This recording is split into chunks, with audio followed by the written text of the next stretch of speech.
आवश्यक है, आज के वैश्विक परिदृश्य के लिए प्रासंगिक भी है। इस महत्वपूर्ण विमर्श को आगे बढ़ाने के लिए हमारे बीच ऐसे मूर्धन्य विद्वान और चिंतक उपस्थित हैं जिनके ज्ञान, अनुभव और सोच का लाभ हमें प्राप्त होगा। मैं आज की हमारे विशिष्ट वक्ता प्रोफेसर यशवंत कुमार विरेन्द्र जी को मंच पर आमंत्रित करने से पूर्व अपनी सहयोगी डॉक्टर वीना यादव से निवेदन करूंगी कि वे मंच पर आएं और सर का संक्षिप्त परिचय प्रस्तुत करें। सभागार में उपस्थित सभी विद्वज्जनों को मेरा प्रणाम। आज हमारी यह संगोष्ठी एक ऐसे बहुआयामी व्यक्तित्व के सानिध्य से अलंकृत है जिनकी विद्वता एवं अनुभव का क्षितिज अत्यंत विस्तृत है।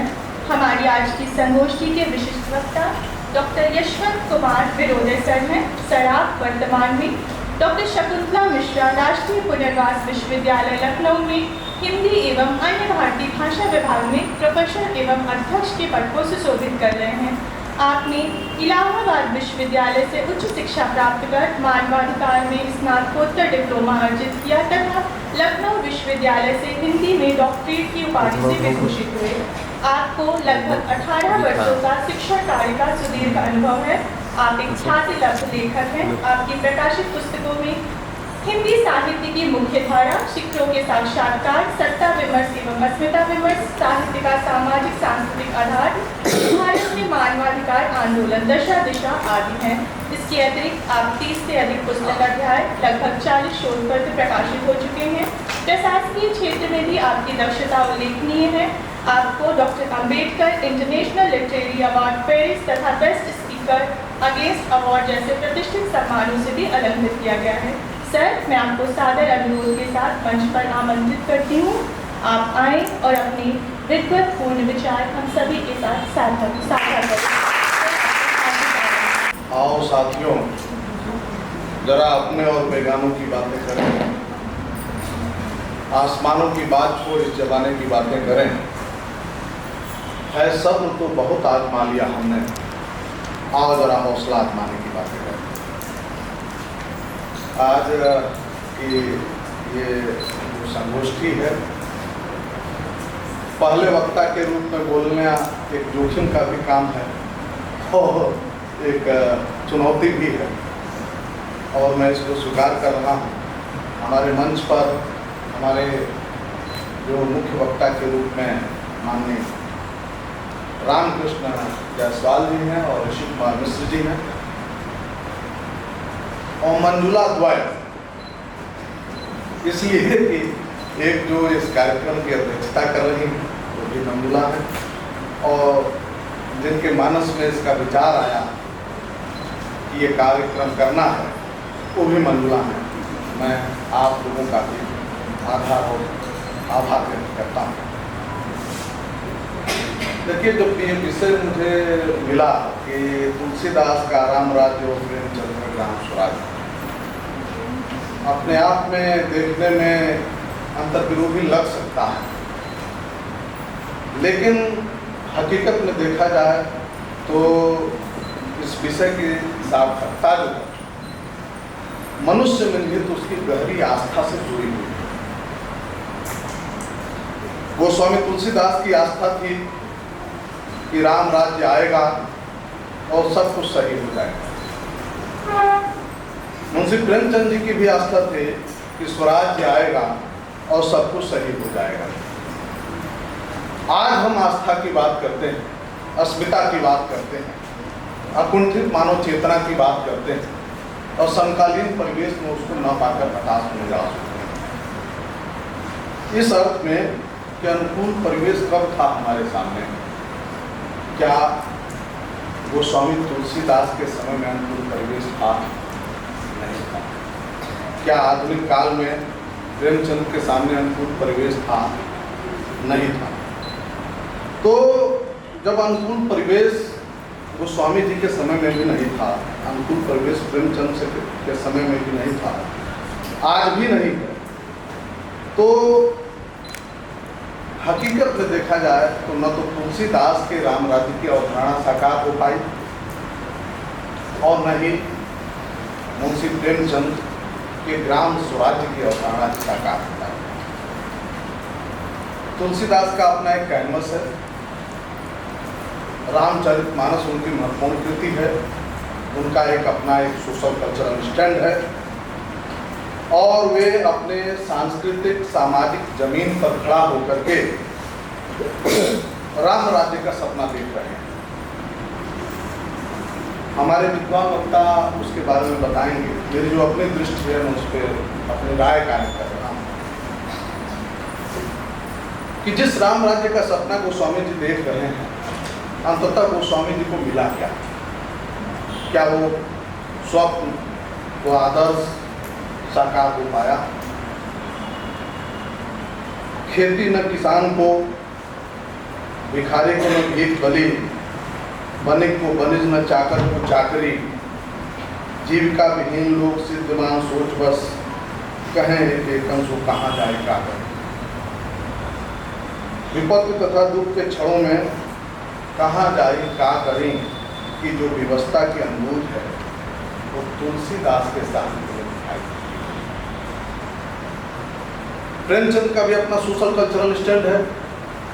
वो शुरुआती दौर में गांधीवाद और अपने परवर्ती दौर में प्रगतिशीलता के सामाजिक सांस्कृतिक आधार पर खड़ा होकर वो ग्राम स्वराज्य का सपना देखते हैं। लेकिन अंततः उनको भी क्या मिला? भारतीय किसानों की त्रासद गाथा के रूप में गोदाम, उभरते पूंजीवादी शोषण एवं महाजनी सभ्यता के विविध रूपों से त्रस्त भारतीय किसान की त्रासदी का पूरी में उन्होंने विशेषीकरण किया और अंत समय में गस खाकर के गिरते हुए होरी की आंखों में जो अंधेरा, जो निराशा, जो विवशता मुंशी प्रेमचंद ने देखा, वो विवशता तुलसीदास के इन शब्दों में भी व्यक्त होती है कि कहाँ जाए क्या करें। तो दोनों की विवशता, दोनों का अपना सोशल कल्चरल स्टैंड है और दोनों जो चाहते हैं, जो उनका साध्य है, वो प्राप्त नहीं कर पा रहे हैं। ये इस दौर की एक विडंबना है। 30 साल तक जीवन से लड़ते रहने के बाद अंततः गोरी परास्त हुआ। मानो उसको नगर के द्वार पर ला करके खड़ा कर दिया गया। वह चिल्ला चिल्ला करके कह रहा है, भाइयों मैं दया का पात्र हूं। रामचरितमानस तुलसीदास जी की सर्वाधिक लोकप्रिय कृति है और राम राज्य की कल्पना ऐसी कल्पना है जहां दुख का लेश मात्र नहीं, न हो दुख का लेश मात्र, हर तरफ सुख हो, शांति हो, सब आपसी सामंजस्य से अपने अपने कर्तव्यों का निर्वहन करें, पालन करें। एक उसमें प्रसंग आता है, कहब संदेश भरत के आए, नीत न तजिय राजपद पाए, पाले हूँ प्रजहि कर्म मन बाणी, सेय हूँ माँ सकल समझा। राम सुमंत से कहते हैं कि भरत के ननिहाल से आने के बाद मेरा संदेशा कहना और कहना कि राजा बनने के बाद किसी भी रूप में नीति का त्याग न करना और प्रजा का पालन मन, क्रम और वचन से करना, वाणी से करना, सभी माताओं को समान मानना। ये एक आदर्श की संकल्पना लेकर के वो चल। आगे भी कहते हैं कि जासुराज प्रिय प्रजा दुखारी, सो निरप अवश्य नरक अधिकारी। इसके शासन काल में प्रजा दुखी होती है, जनता दुखी होती है, वह शासक अवश्य ही नरक का अधिकारी होता है। आगे भी कहते हैं कि मुखिया मुखसो चाहिए, खान पान कहूँगे, पालई पोसई सकल अंग तुलसी सहित विवेक। मुखिया को मुख की बात होना चाहिए। जिस प्रकार मुख से अन्न ग्रहण किया जाता है, ग्रहण तो सब कुछ मुख करता है, लेकिन उससे सिर्फ मुख का पोषण नहीं होता है, शरीर के सभी अंगों का पोषण होता है। मुखिया का कार्य व्यवहार भी इसी तरीके से मुख के समान होना चाहिए और मुखिया को विवेक सहित सबके बारे में सोचना चाहिए। तुलसीदास का राम राज्य एक सुखद कल्पना लोक है राम के राज्याभिषेक होने के बाद तीनों लोगों के शोक नष्ट हो जाते हैं। ये भी प्रसंग आया है कि राम राज बैठे त्रैलोका, हर्षित भय गए सब शोका, बैर न कर काहूसन कोई, राम प्रताप विषमता कोई। राम के शासन पर सत्तारूढ़ होने के साथ ही सारे शोक नष्ट हो गए। किसी का किसी से कोई बैर नहीं है, सारी विषमता का लोप। यह भी उल्लेख है कि दैहिक दैविक भौतिक तापा राम राज्य नहीं करो व्यापा। जो आदर्श राज्य होगा, राम राज्य होगा, उसमें न दैहिक ताप होगा, न दैविक ताप होगा, न भौतिक ताप होगा। लेकिन जो व्यवस्था है वो यही है कि अपने अंतिम दौर कवितावली तक आते आते अंतिम रचना के क्षण कवितावली, दोहावली, अनुभाव बहुअष्टक, तो कवितावली तक आते आते वो इस निष्कर्ष पे पहुँचे कि खेती न किसान को, भिखारी को न भीख बनी, बनिज को बनिज न चाकर की चाकरी, जीविका विहीन लोग सिद्ध मान सूत बस, कहे कहाँ जाए। कवितावली, दोहावली, अनुमान बहुअष्टक को पढ़ने के बाद ऐसा लगता है कि मानस के राम राज्य का स्वप्न दृष्टा गोस्वामी तुलसीदास यथार्थ की कटुता से सीधे साक्षात्कार कर रहा है और स्वप्न से उसका मोह भंग हो गया। जो अंतिम दारुण स्थिति है, उनकी लेखनी का जो अंतिम दौर है वो स्वामी जी के ऊंचे नीचे कर्म, धर्म अधर्म करी, पेट ही को बचत, बेचत बेटा बेटी। अंततः उन्होंने घोषित किया कि सारे तंत्र का आधार पेट, ये घोषित, और यही उनके समाज दर्शन की महत्तम सिद्धि है। गोस्वामी जी गोदान मुंशी प्रेमचंद की सर्वाधिक लोकप्रिय कृति है। धोरी जिसका नायक है, उसकी कोई बहुत बड़ी लालसा नहीं, एक गाय पालना चाहता है, लेकिन वो गाय की लालसा भी उसकी पूरी नहीं हो पाती। गरीबी की मार झेलता है, अलग्योझा झेलता है, फिर कर्ज की मार झेलता है, बैलों की जोड़ी मर जाती है, आधे साझे की खेती करनी पड़ती है, खेत नीलाम हो जाता है और अंततः मजदूरी। और फिर उसके मन में ये हनक है, ये कसक है कि कौन मुंह लेकर के मजदूरी करोगे।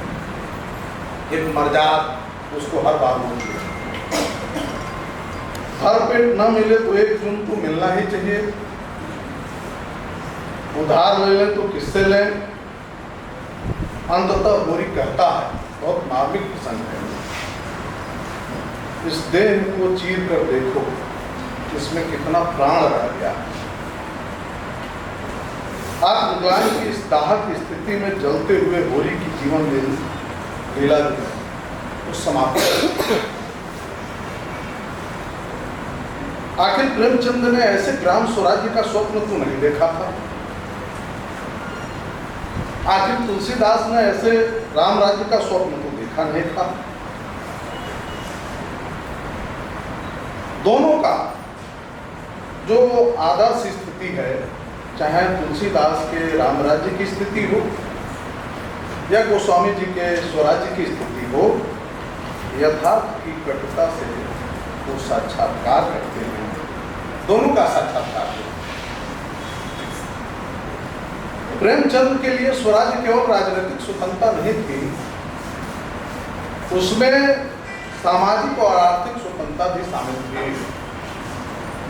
वो सामाजिक और आर्थिक स्वतंत्रता के भी पक्षधर थे।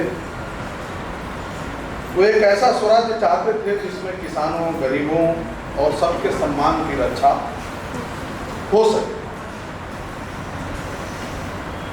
प्रेमचंद भारत में जिस समाज की संकल्पना कर रहे थे,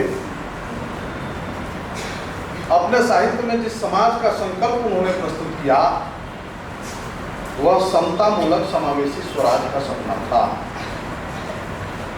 और उनके स्वराज में जन्मगत आधार पे कोई इस तरह की जगह नहीं थी, न वर्ण व्यवस्था की कोई जगह थी।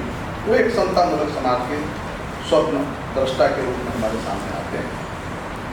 प्रेमचंद ने स्पष्ट शब्दों में ये कहा कि मेरी कोई बहुत बड़ी आकांक्षा नहीं है, सबसे बड़ी आकांक्षा है स्वराज्य, और वह स्वराज्य मुट्ठी भर लोगों का न हो, वो स्वराज्य भारत की सारी जनता के लिए वो स्वराज्य हो। लेकिन वो स्वराज्य नहीं मिला, गोदान में उसकी त्रासद अंत हुआ। प्रेमचंद ने जिस दौर में लिखना शुरू किया था, वो प्रथम विश्व युद्ध का प्रादुर्भाव काल था, और जब कलम के सिपाही की कलम विधाता ने जब छीनी, तो द्वितीय विश्व युद्ध का आगाज हो चुका था। और दो विश्व युद्धों के बीच में ये प्रेमचंद की लेखनी चलती है स्वराज्य के लिए, और जनता की आवाज बनकर के उनकी लेखनी बढ़ती है। शुरुआती दौर में इनका सोजे वतन प्रकाशित होता है। अंग्रेजों ने इसकी प्रतियां जब्त कर ली,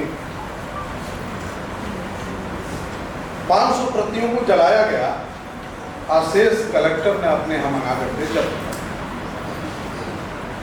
दुनिया भर में जितने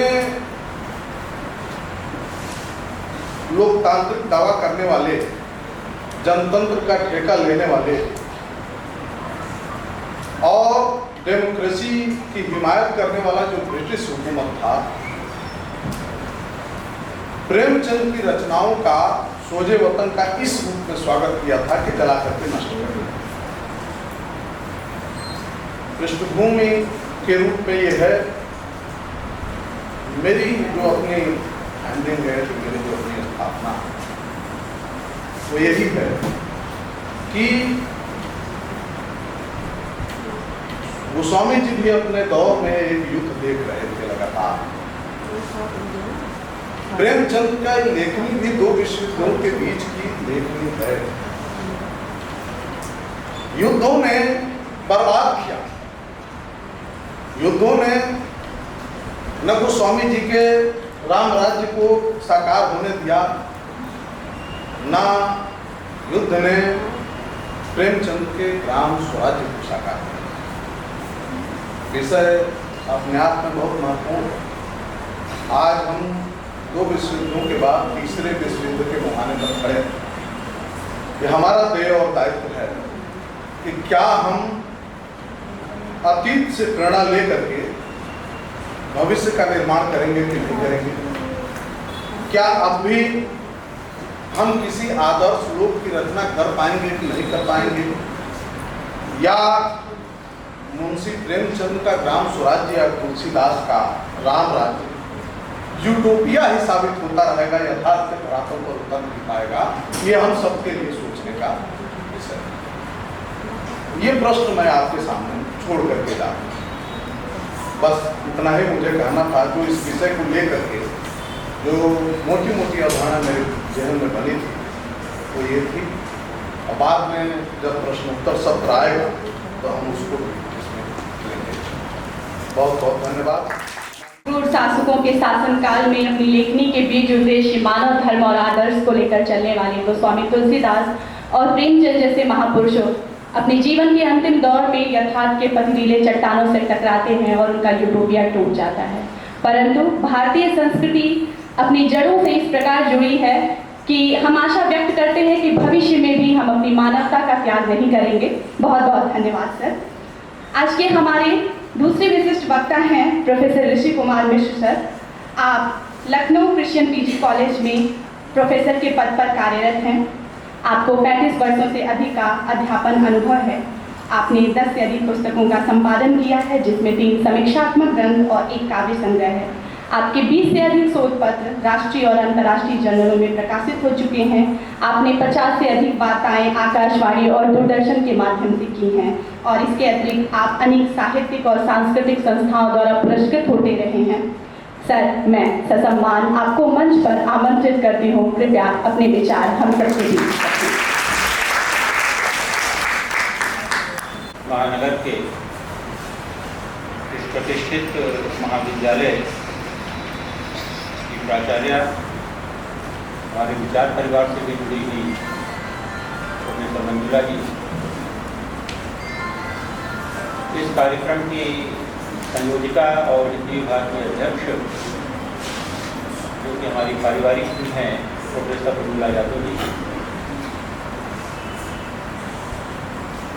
इस कार्यक्रम के मुख्य वक्ता जिनके नाम में भगवंत के भी दर्शन होते हैं और संत के भी दर्शन होते हैं। राम कृष्ण, भगवान राम भी हैं, भगवान कृष्ण भी हैं और रामकृष्ण परमहंस जी भी हैं। तो संत और भगवंत दोनों का स्मरण कर रहा हूँ। अभी पूर्व वक्ता हमारे प्रिय प्रोफेसर विरोधे जी ने अपने विचार रखे।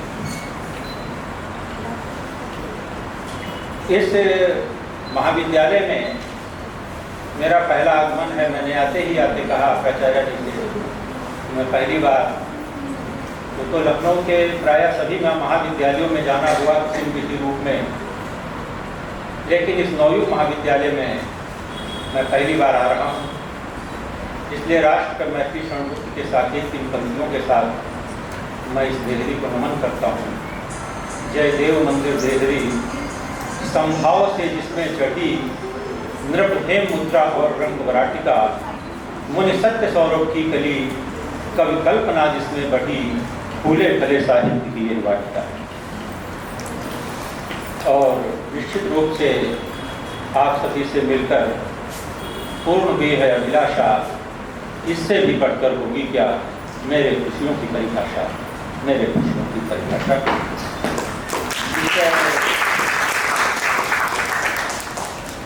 इस संसार में बहुत से जीव जन्म लेते हैं और मृत्यु को प्राप्त होते हैं। यह जीवन की एक लीक है। जिस प्रकार से व्यक्ति अज्ञात रूप से इस पृथ्वी पर आता है, उसी प्रकार अज्ञात और अनंत में लीन भी हो जाता है। गीता कहती है जातस्य ही ध्रुवं मृत्यु, जिसका जन्म है उसकी मृत्यु निश्चित है। गोस्वामी जी भी कहते हैं धरा को प्रमाण यह है तुलसी, जो खरा सो धरा, जो करा सो उतारा। अगर फलाते हैं वृक्ष में तो झड़ते भी हैं, अगर अभी प्रज्वलित होती है तो बुझती भी है। इसीलिए कबीर जैसे दार्शनिक कवियों ने कहा कि पानी केरा बुद्बुदास मानस की देह, ये मनुष्य का शरीर पानी के बुदबुदों के समान है, इसकी कोई महत्ता नहीं, बड़ा आसार है। लेकिन कुछ ऐसी विभूतियां होती हैं, कुछ ऐसे महापुरुष होते हैं कि जिनके लिए गीता कहती है न जायते म्रियते वा कदाचन नायम भूत्वा भवितावान भूया, अजो नित्यः शाश्वतोयम पुराणो न हन्यते हन्यमाने शरीर। कि शरीर जरूर मर जाता है, ये देह नहीं रह जाती है, लेकिन उनकी यशः रश्मियां, उनकी सुवास युगों युगों तक समाज को सुवासित करती रहती है और प्रकाशित करती रहती है। हिंदी के कवि उदय प्रताप जी की कुछ पंक्तियां मनमानस में हैं। कहते हैं वाटिका में भांति भांति के अनेकानेक पुष्प, उपवन में नाना प्रकार के पुष्प खिलते हैं। वाटिका में भांति भांति के अनेकानेक पुष्प, फूल फूल जाते निज गर्भ और गुमान में, कोई कोई देवता के शीश पर विराजता है, कोई कोई देवता के शीश पर विराजता है, कोई सूख जाता फूलते ही बियाबान में। 5 पाँखुरी की देह का भविष्य कौन कहे, पंच तत्व चित जल पावक गगन समीरा। 5 पाँखुरी की देह का भविष्य कौन कहे, भूल बन जाना इसे विधि के विधान में। किंतु वंदनीय पुष्प है वही जो छोड़ जाए, बीज वसुधा के तो सुगंध आसमान। वास्तव में आज जिन दो महापुरुषों की जयंतियां मना रहे हैं, वो बीज भी वसुधा पर छोड़ गए और आसमान में सुगंध भी अपनी छोड़ गए। कविकुल चूड़ामणि गोस्वामी तुलसीदास जी और कथा सम्राट मुंशी प्रेमचंद, दोनों रचनाकार कालजयी रचनाकार हैं। यास्काचार्य निरुक्त में लिखते हैं कि मेधावी कवि क्रांतदर्शी ना हो। जो मेधावी रचनाकार होता है वो क्रांतदर्शी होता, वो केवल वर्तमान का लेखक नहीं होता, वो अपने भूत को भी देखता है और भविष्य का भी दृष्टा होता है। वो कालजयी लेखक होता है जो तीनों कालों को देखता है।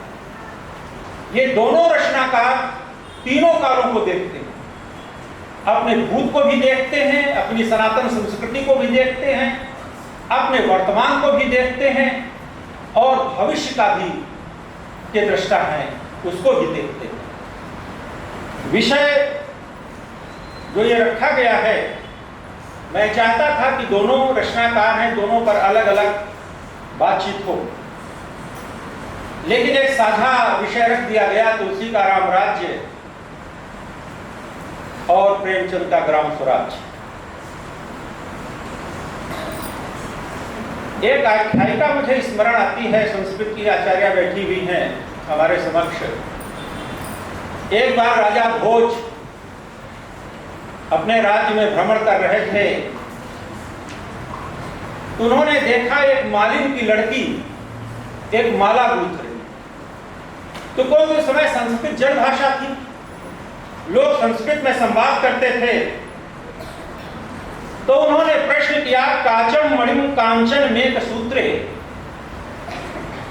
कांच मणि और कांचन सुवर्ण, इन तीनों को एक माला में गूंथ रही। तो कहा, काचम मणिम कांचन एक सूत्रे रत्नादि वाले किमदपि विचित्रम। ये कैसी विचित्र माला बना रही हो कि जिसमें कांच भी गूंथा जा रहा है, जिसमें स्वर्ण भी गूंथा जा रहा है और जिसमें मणि भी गूंथी जा रही है। ये हमारी सब बिटिया बैठी हुई हैं, हमें गर्व है कि हमारे भारत की लड़कियां कितनी प्रबुद्ध होती थी। वो बिटिया उत्तर देती है कि विचारवान पाणिन ने एक सूत्रे श्वानम युवानम मघवानमा। पाणिन का एक सूत्र है जिसमें उन्होंने श्वान को, कुत्ते को, युवान को, युवा को और भगवान इंद्र को एक सूत्र में बांध दिया। तो वो तर्क देती है, यदि आज से 3500 वर्ष पूर्व महर्षि पाणिनि जैसा व्याकरण का विद्वान जो अष्टाध्यायी लिखता है, वो अपने सूत्र में इन विषम चीजों को एक में बांध देता है, तो मैं क्यों नहीं अपने माले में पूछ सकती। और गोस्वामी जी ऐसा प्राचीन कवि अयोध्या कांड में, क्योंकि गोस्वामी जी कहते हैं, नाना पुराण निगमागम सम्मतम यद रामायण लिखितम क्वचित् धन्य तो। केवल वो निगम आगम का ही सहारा नहीं लेते, केवल पुराणों का ही सहारा नहीं लेते, क्वचित् अन्य तो, कुछ और भी है जिसको गोस्वामी जी लिखते हैं। तो गोस्वामी जी लिखते हैं और भगवान राम कहते हैं कि लखि ही हंस कह कृपा निधानु सरिस स्वान मघवान जुआनु। गोस्वामी जी भी देखिए उस उक्ति को यहाँ पर लिख देते हैं कि भगवान राम हंसते हुए कह रहे हैं कि सरिस स्वान मघवान जुआनु, स्वान कुत्ता और मघवान इंद्र और युवा। तो बुद्धिमान लोग जो होते हैं, विद्वान लोग होते हैं, वो कहीं न कहीं संगत बैठा ही रहते हैं। जैसे अभी प्रोफेसर विनोदे जी कह रहे थे, तुलसीदास जी के राम राज्य की जब बात आती है, तो अगर इनके साहित्य को देखते हैं तो 3 चीजों की प्रतिष्ठा की है गोस्वामी जी ने। एक तो राम नाम की प्रतिष्ठा कर दी, भगवान राम का नाम अमर कर दिया।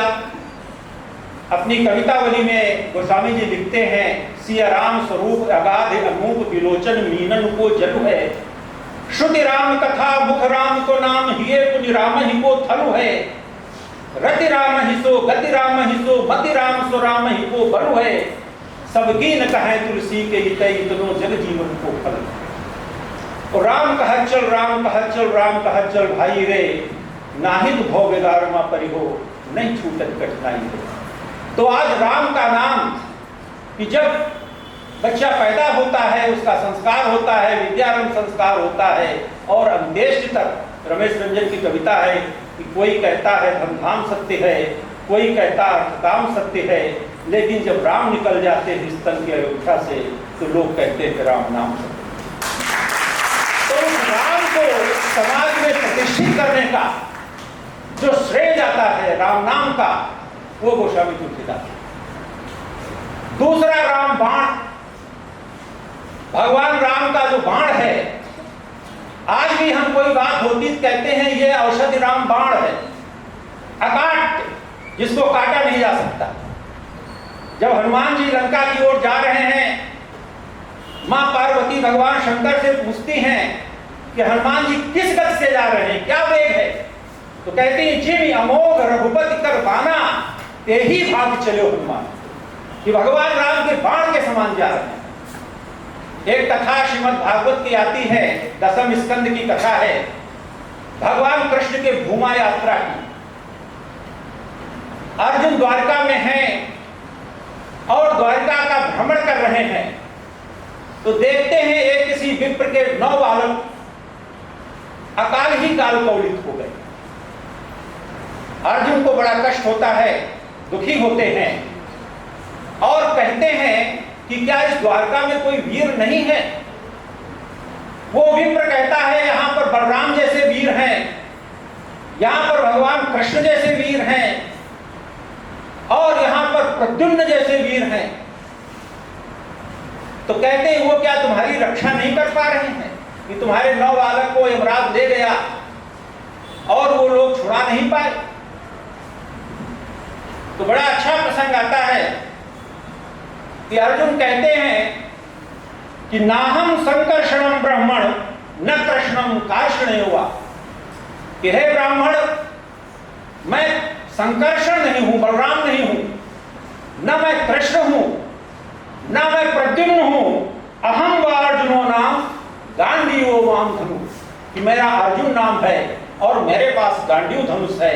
मैं ऐसा पंजर बिछा दूंगा कि यमराज ले नहीं जा सकता। लेकिन जब उसका 10वां पुत्र उत्पन्न होता है, यमराज उसे भी ले जाते हैं। तो वो धिक्कारता है कि अर्जुन तुम्हारे धनुष को धिक्कार है, तुम्हारी आत्मश्लाघा को धिक्कार है। धिक आत्मश्लाघिनो अर्जुन, हे अर्जुन तुम्हारी आत्मश्लाघा को धिक्कार है, तुम हमारी रक्षा नहीं कर सके। अर्जुन कृष्ण के पास जाते हैं और भगवान कृष्ण अपने सारथी दारुक को बुलाते हैं और सुखदेव जी लिखते हैं कि उनका रथ इस गति से चला यथा राम सरो चमू, जैसे भगवान राम का बाण जा रहा।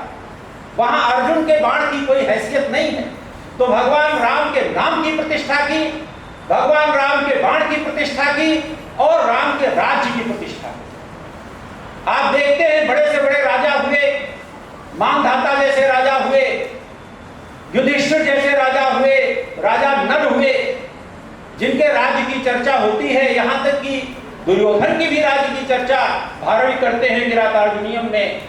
श्रिया करुणाम धिपस्य पालनी प्रजासु वृत्तिम यमीं तवेदितुम सवर्णलिंगी विदिता समायो युधिष्ठिरम द्वैत बने बनेचरा।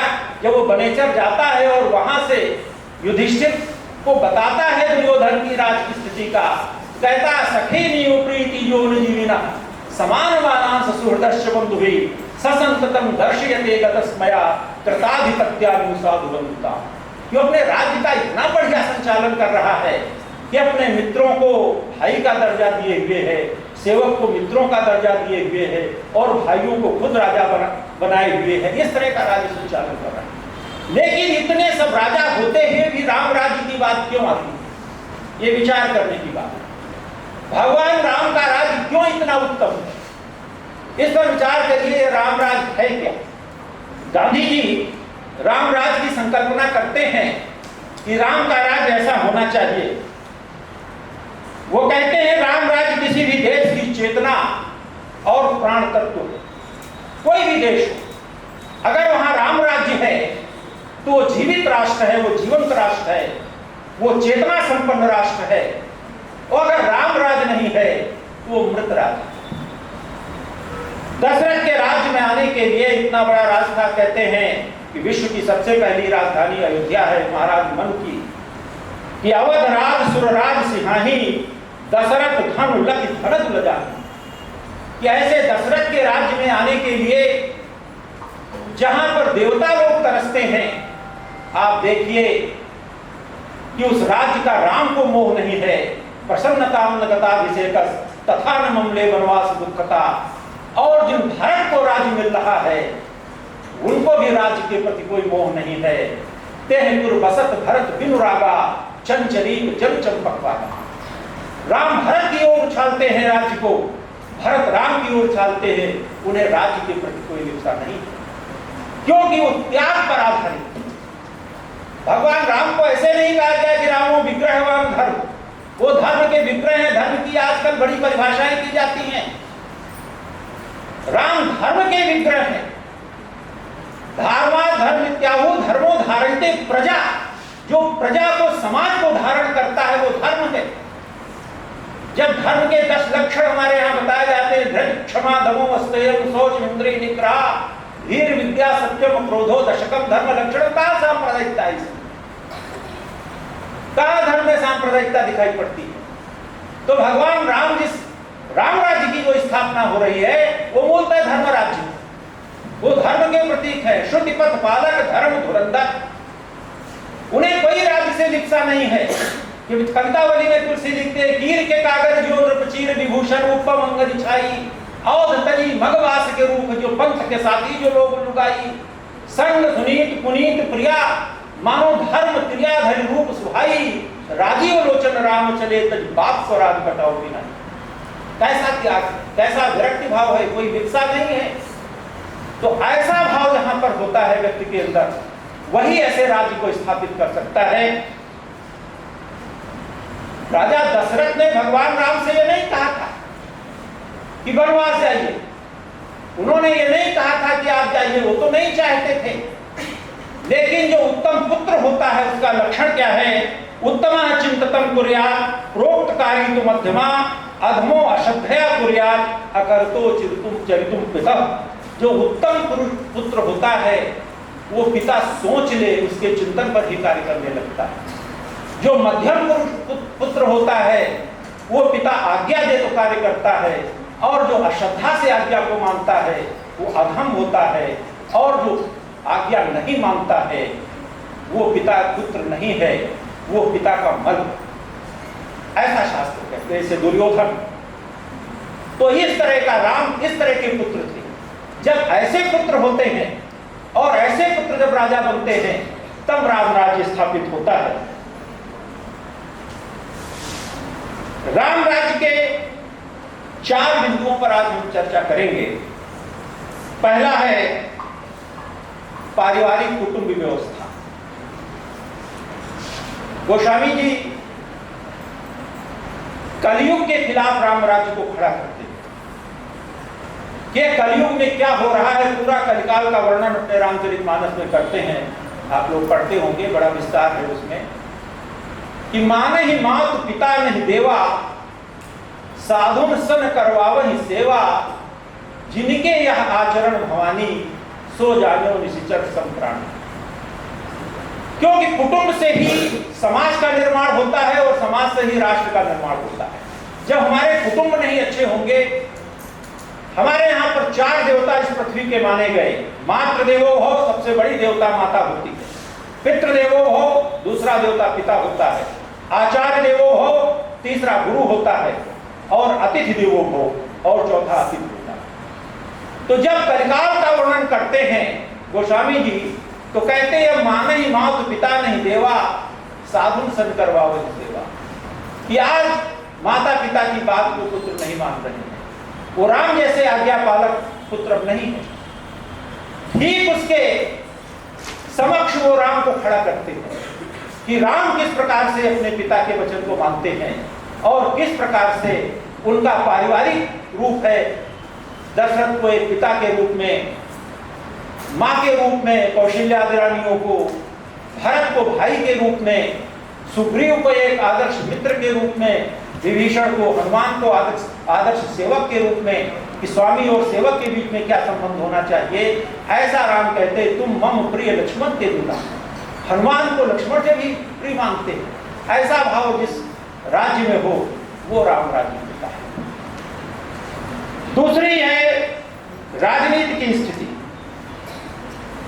कलयुग में राजनीति क्या है? राज करत बिनु काज ही करत कुचाल कुसाज। ये आज की जो राजनीति है, गांधी इसे भोगवादी समाज कहते हैं, आधुनिक भोगवादी समाज, जो कलयुग जिसको गोस्वामी तुलसीदास जी कहते हैं, कि आजकल ज्यादातर जो मुकदमे चलते हैं वो भाइयों भाइयों के बीच में चलते हैं, समाज में संप्रदाय के नाम पर, जाति के नाम पर, भाषा के नाम पर, वर्ग के नाम पर आज बांटा जा रहा है। गोस्वामी जी को इसमें बड़ा दुख है। वो कहते हैं हरित भूमि तृण संकुल सूझ पर नहीं पंख तिवि पाखंड विवाद थे लुप्त हो सकते, कि हमारी जो सही धारणा थी सनातन संस्कृति की वो लुप्त होती चली जा रही। आज इतने पंथ निर्मित हो गए हैं, आज इतनी जातियों में, भाषाओं में, क्षेत्र में बंट गया है व्यक्ति कि एक राष्ट्र की संकल्पना नहीं आती। आप देखिए राम का चरित्र, वाल्मीकि रामायण का प्रसंग देखिए कि जब भगवान राम ने लंका विजय की तो लक्ष्मण कहते हैं कि सौमित्र वदति विभीषणाय लंकाम देहि विनैव कोशम, कि भगवान आपने लंका देने का वचन दिया था विभीषण को, लेकिन वहां का खजाना न दो, ये ले चलो अयोध्या।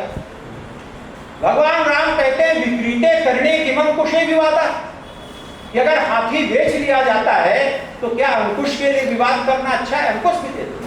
अगर राज्य ने दिया है तो वहां का कोष भी दे दो। और वहीं पर राम घोषणा करते हैं कि अभी स्वर्णमयी लंका मई लक्ष्मण न रोचते जननी जन्मभूमिश्च स्वर्गादपि गरीयसी, कि अपनी अयोध्या मुझे बहुत प्रिय है, जन्मभूमि मम पुरी सुहावन उत्तर दिश सरजू बह पावन, जहां पर सरजू प्रवाहित हो रही हैं ऐसी अयोध्या मुझे सबसे प्रिय है। यह राष्ट्र के प्रति प्रेम। जब यह भाव पैदा होता है, वहां पर साम्राज्यवाद की बात नहीं है, अपने साम्राज्य विस्तार की बात नहीं है। राम ने किष्किंधा को जीता, वहां का राजा सुग्रीव को बनाया, लंका जीता, वहां का राजा विभीषण को बनाया और स्वयं अयोध्या में आया। तो जब ऐसा भाव पैदा होता है तब राम राज्य की स्थापना होती है। ये गोस्वामी तुलसीदास जी का राम राज्य। तीसरी बात जो सबसे महत्वपूर्ण है पर्यावरण की, ये आज की भी बड़ी ज्वलन समस्या है। भगवान राम के राज में राज सत्ता का पर्यावरण से क्या संबंध है? गोस्वामी जी लिखते हैं सरिता सकल बहाई बरबारी शीतल अमल स्वाद सुखकारी, कि जितने भी नदियां हैं सरिता सकल बहाई बरबारी, बहुत श्रेष्ठ पानी बह रहा है, जिनमें बड़ा निर्मल है। आज दुनिया भर की योजनाएं, नमामि गंगे योजना चल रही है, यमुना को साफ करने की योजनाएं चल रही हैं, कितनी नदियां हमारी प्रदूषित हो रही हैं। यह भी राजसत्ता की जिम्मेदारी है। राम राज्य में यह भी था। फूलें फरें सदा तब कानन, सब समय से वृक्ष फूलते थे, पुष्प आते थे, कानन की रक्षा होती थी, पर्यावरण की, वृक्षों की रक्षा होती थी। मांगे बारिद देह जल रामचंद्र के राम, ऐसा जहां पर पर्यावरण के प्रति प्रेम था लोगों के अंदर, जहां पर अपने सहोदर के रूप में सीता जी वृक्षों को लेती हैं, ये हमारे भाई के समान हैं, और जब उन पर पुष्प आता था तो उत्सव मनाती थी। ऐसा प्रसंग वाल्मीकि रामायण में आता है और उनसे विदा मांगती है। ऐसा भाव जहां जिस राज्य में हो वो राम राज्य होता है। संपन्नता ऐसी थी, सच संपन्न सभा रही हरणी त्रेता भई कृतयुग के करणी। सच का अर्थ है शस्य, अनाज इतना था, हरा हुआ था वहां पर। इसका वर्णन गोस्वामी जी एक छंद में भी करते हैं। बाजार बनान बने वर्णत वस्तु बिनु गत पाइये, जहाँ भूप रमा निवास तहाँ संपदा की निगाइये। बैठे बजाज सराफ बनी के अनेक मनहु कुबेर से, सब सुखी सब सच्चरित्र सुंदर नारी नर शिशु जरठ ये। बाजार बनान बने वर्णत वस्तु बिनु गत पाइये, ऐसा बाजार लगता था कि जहां पर बिना पैसे दिए हुए सामान मिल जाती थी।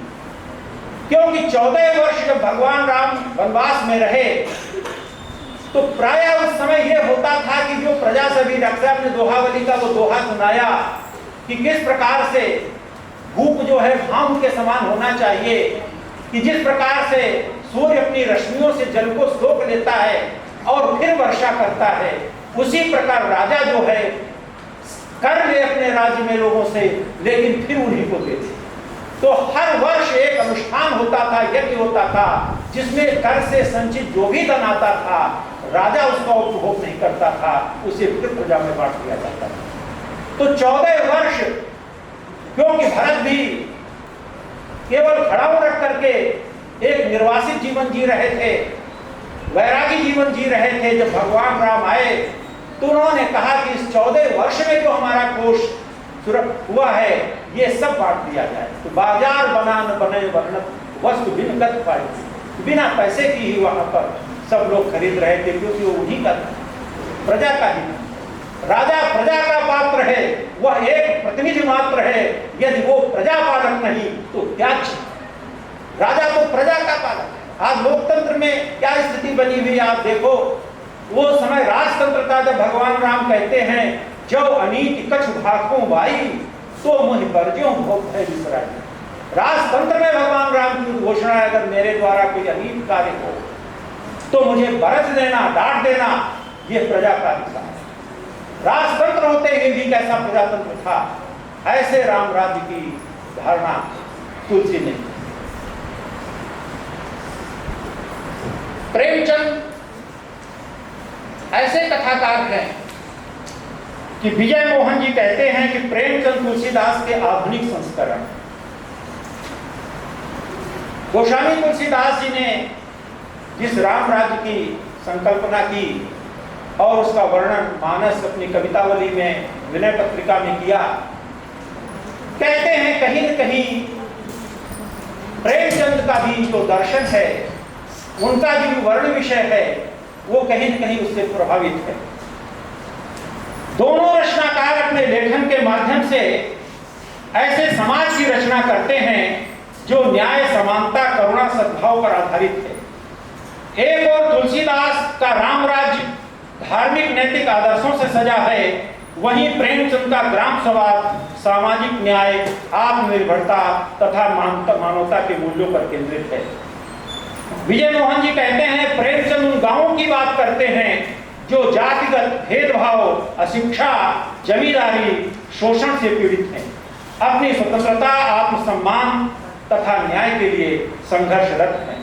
लेकिन वस्तुतः देखा जाए तो दोनों के केंद्र में मनुष्य ही है, तुलसी के भी केंद्र में है। जब धर्म की परिभाषा करते हैं और उनके जो नायक हैं राम हैं, वो भरत से कहते हैं, पूरी सभा में घोषणा करते हैं, परहित सरिस धर्म नहीं भाई, पर पीड़ा सम नहीं अदमाई, परहित लाग तजे जो देहि, संतत संत प्रशंसा ही।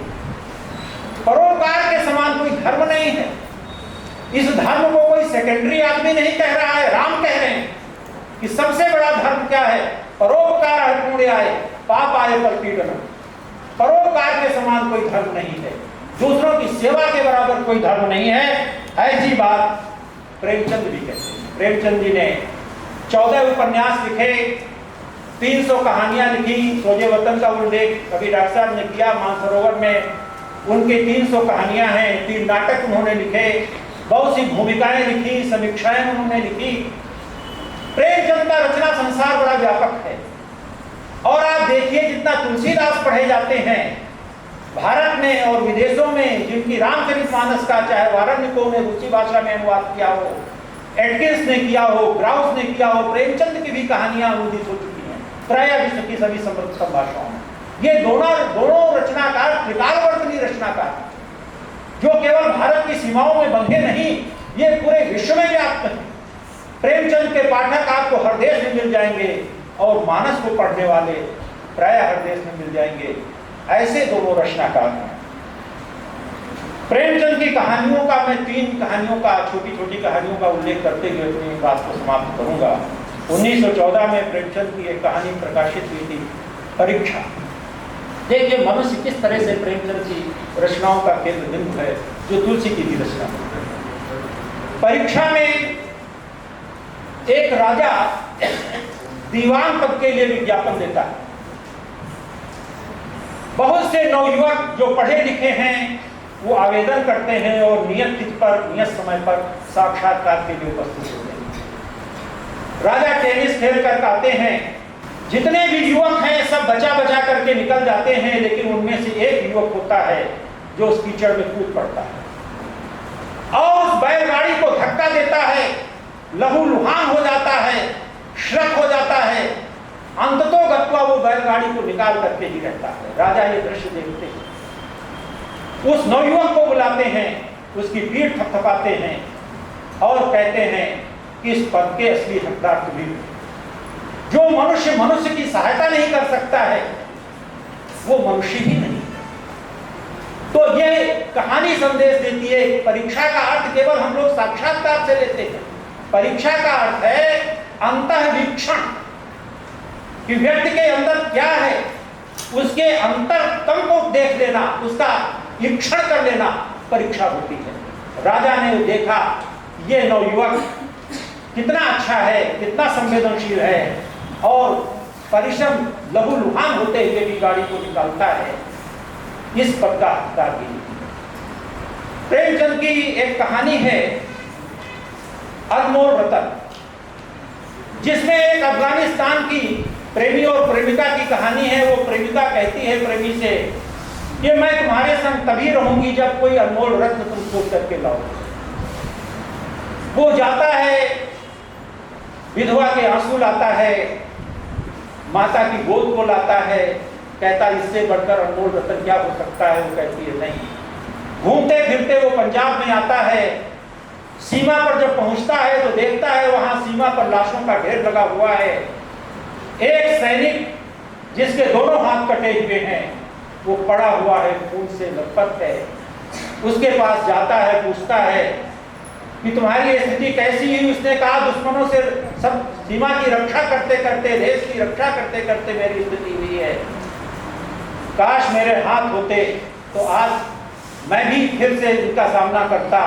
उसके जो रक्त निकल रहा, उस रक्त की खून की बूंद को लेकर के उस नायिका के पास जाता है और कहता है दुनिया का सबसे अनमोल रत्न में तुम्हें निकल रहा है।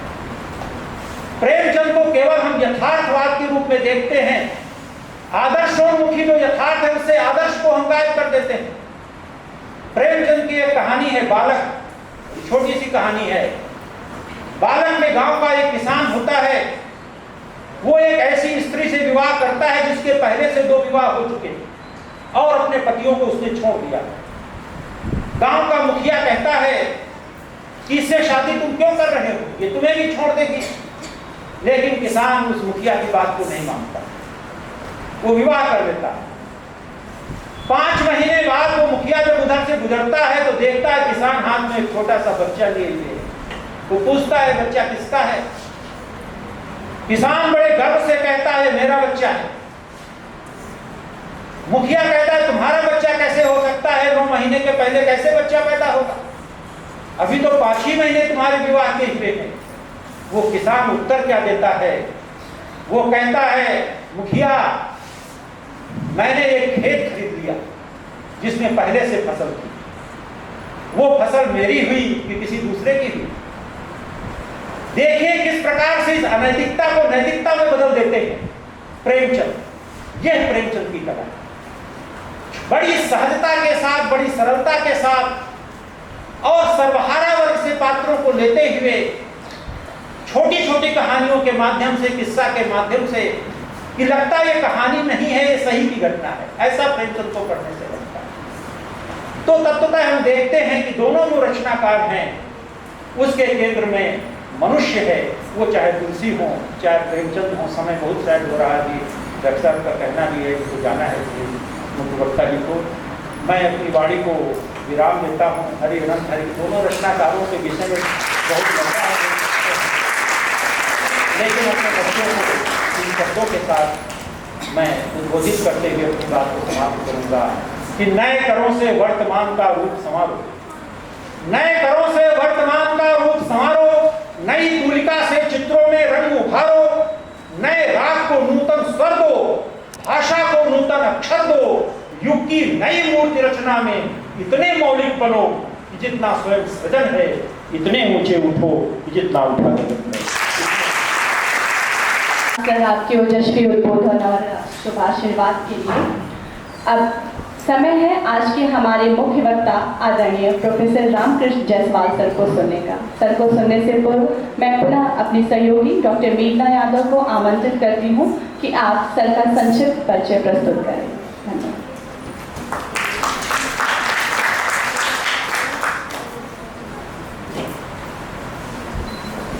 आप सभी को एक बार पुनः प्रणाम। तुलसी साहित्य के मानक विद्वान प्रख्यात आज आप संगोष्ठी के मुख्य वक्ता प्रोफेसर रामकृष्ण जायसवाल सर हैं। सर आप हिंदी साहित्य के एक ख्याति लब्ध व्यक्तित्व हैं। आपके पास उच्च शिक्षा में अध्यापन के लगभग 36 वर्षों का विशाल अनुभव है। आप वर्तमान में नेशनल पीजी कॉलेज लखनऊ में हिंदी विभाग के प्रोफेसर के पद पर कार्यरत हैं।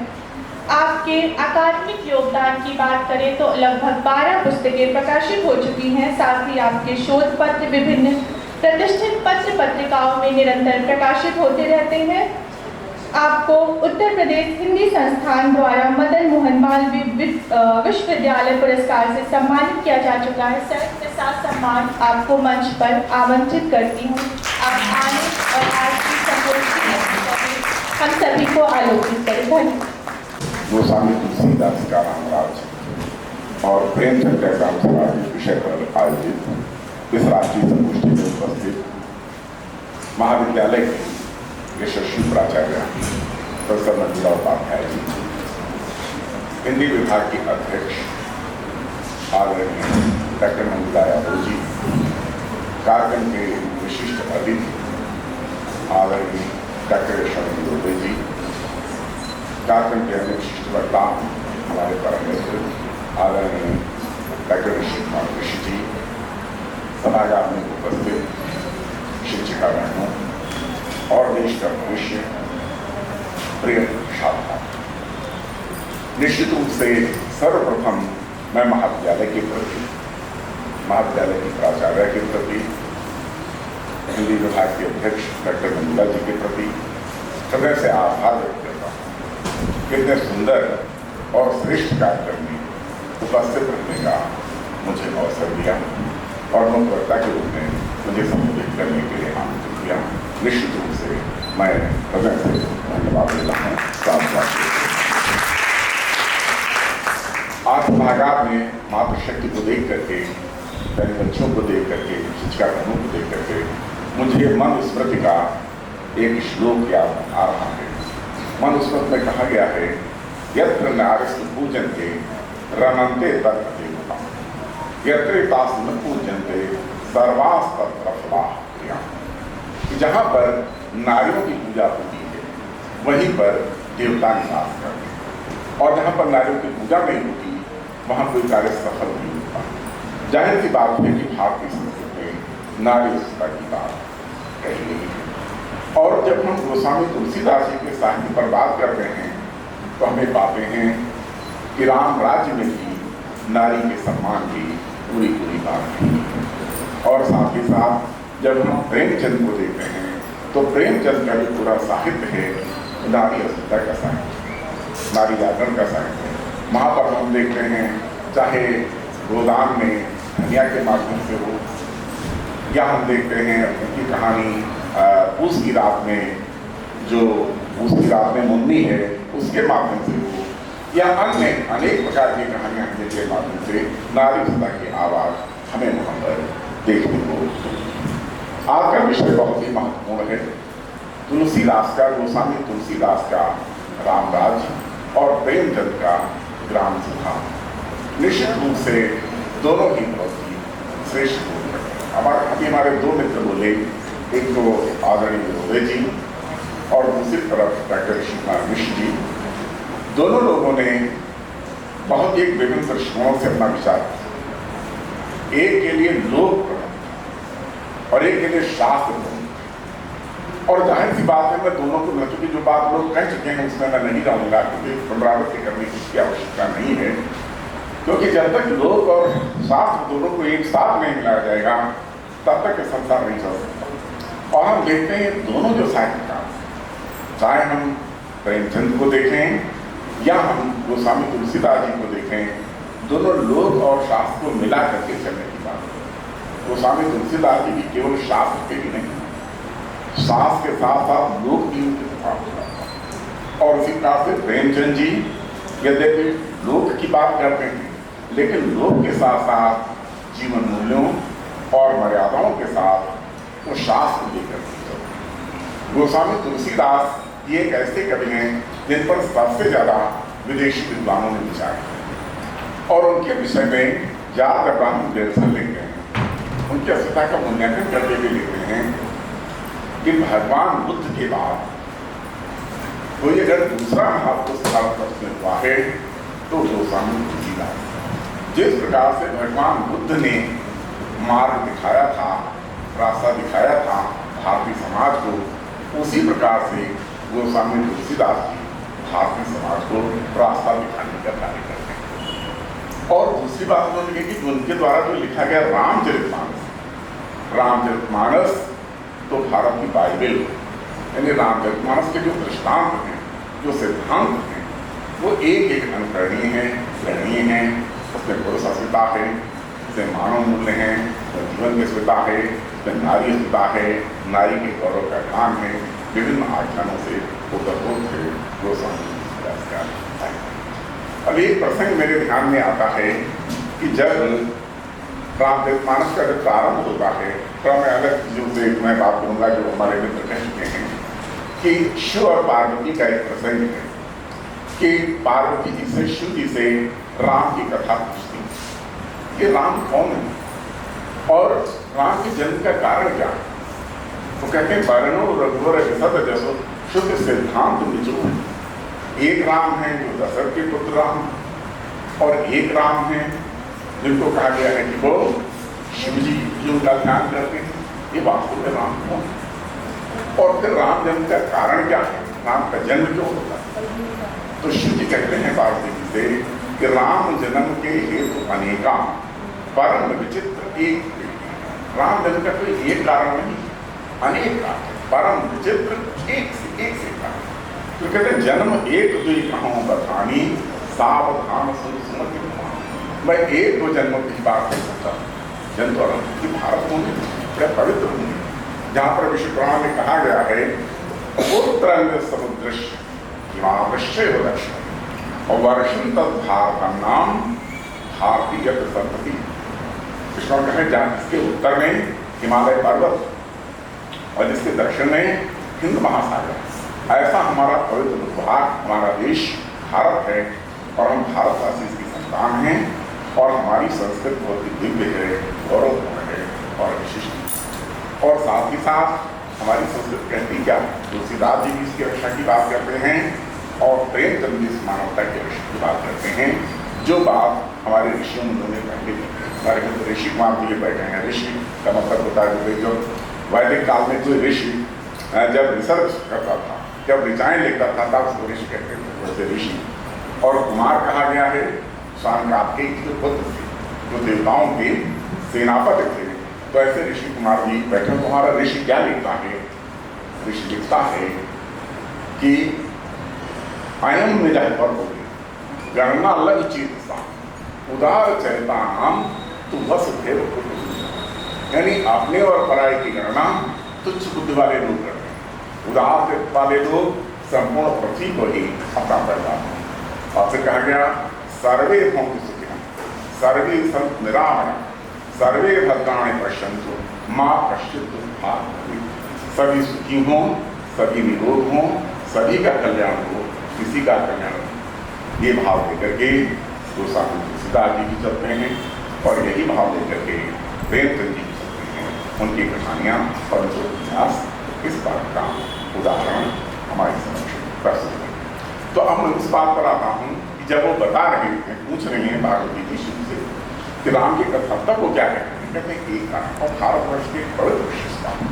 और हमारी बच्चियाँ हमारे सब तो अध्ययन करती था तो देख रहे हैं जब जब यहाँ जिस प्रकार की परिस्थितियां उत्पन्न हुई, उन परिस्थितियों का सामना करने के लिए उस समय वैसे महापुरुषों का प्रादुर्भाव हुआ। जब वैदिक काल था, हमारे ऋषि मुनि उत्पन्न हुए, हमारे सप्तर्षि। आगे समय आया, भगवान महावीर उत्पन्न हुए, गौतम बुद्ध उत्पन्न हुए।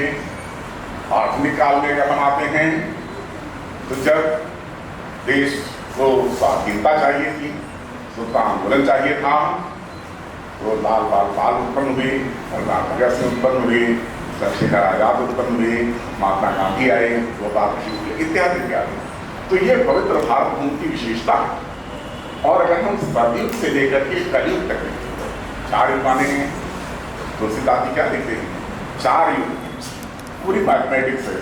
तुलसीदास जी को आप चाहे किस दृष्टिकोण से देखें, मैथमेटिकल दृष्टिकोण से देखें, सांख्यिकी दृष्टिकोण से देखें, दर्शन शास्त्र के दृष्टिकोण से देखें, समाज शास्त्र के दृष्टिकोण से देखें, राजनीति शास्त्र के हर दृष्टिकोण से टॉप तो खत्म करते हैं। किसी भी दृष्टिकोण से आप विज्ञान में तो 4 युग मानते हैं। कौन कौन से? सतयुग, त्रेता, द्वापर और कलयुग। और क्या करते हैं? क्लासिफिकेशन करते हैं, विश्लेषण करते हैं। कृतयुग सब योगी विज्ञानी करे हरिध्यान करे भव प्राणी। कृतयुग में तो सब योगी और वैज्ञानिक वो हरि का ध्यान करके मुक्त हो जाते हैं। त्रेता विविध यज्ञ नर करही प्रभु समर्पित कर्म भव कर। त्रेता युग में विभिन्न प्रकार के लोग यज्ञ करते थे और यज्ञ करके संसार का और द्वापर करे रघुपति पद पूजा नर भव पाए। द्वापर भी हो पूजा करते थे और आप भी पूजा करके और सारे पार करते थे। लेकिन कलयुग में क्या करते हैं? जैसे जैसे हम आगे बढ़ते, जैसे हम भाषा को बढ़ाते तो लंबे भाषा धीरे धीरे जटिलता से सरलता की ओर जाते हैं, वैसे वैसे जो अनुष्ठान है वो धीरे धीरे जटिलता से सरलता की ओर जाते हैं।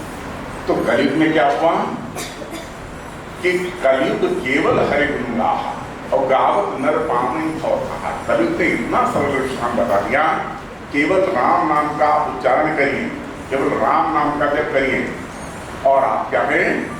कलयुग केवल नाम पधारा सुमर सूर्य नर उतरण पारा। कलयुग जोग न यज्ञ न ज्ञाना एक आधार का।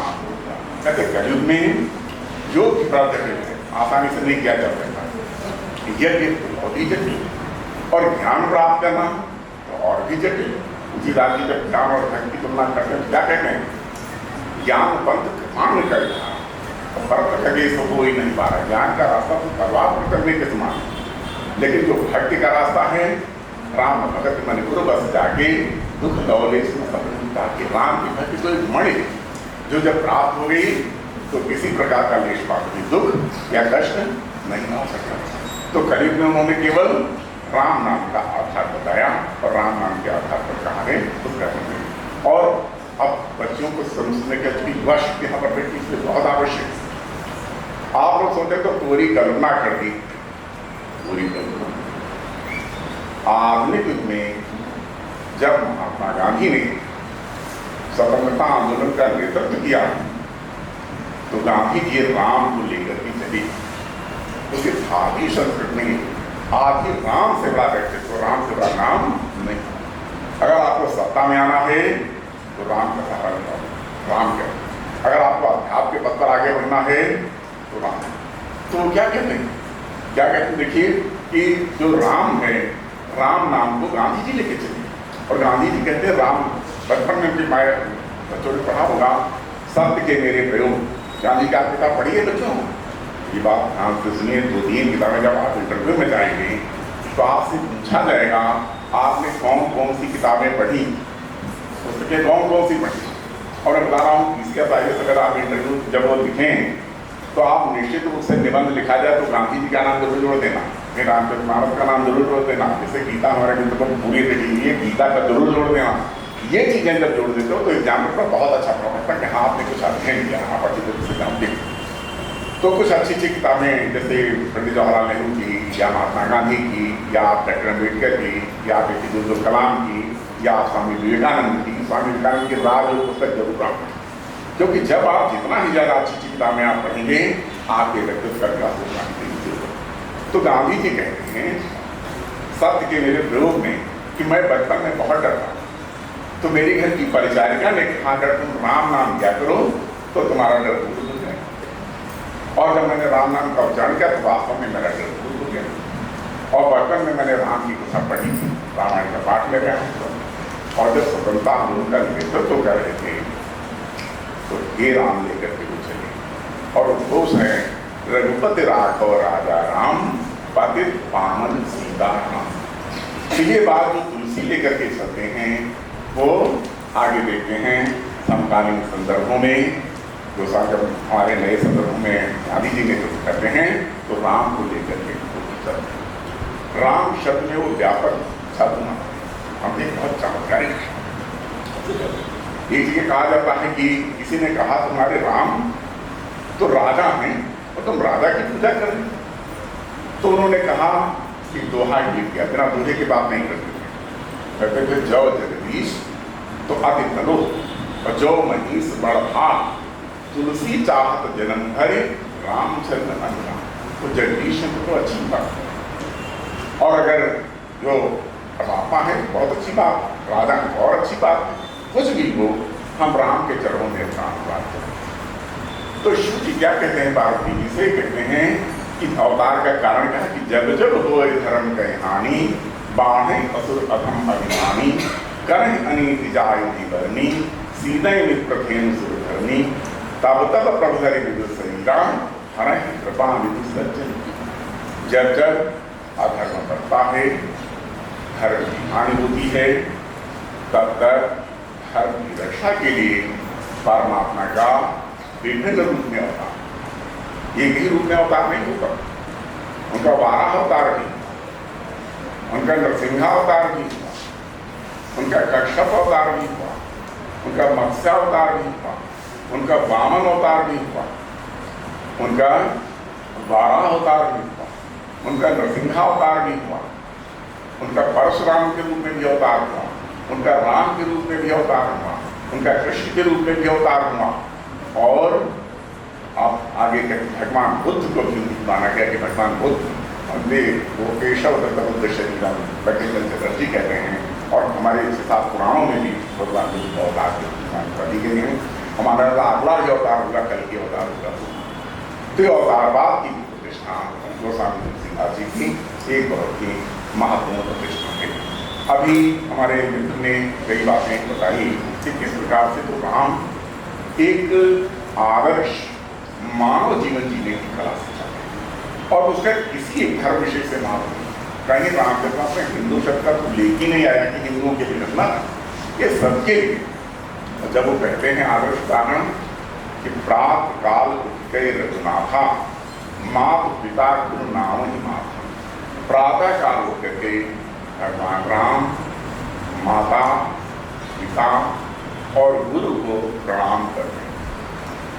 तो बताइए, तो जीवन मूल्यों की बात, जीवन के आदर्श की बात है। प्रातः काल जग करके माता पिता और गुरु को प्रणाम करो। और अगली बात क्या है, आयुष मांग करें गुरु काजा देख चरित हर मन राजा।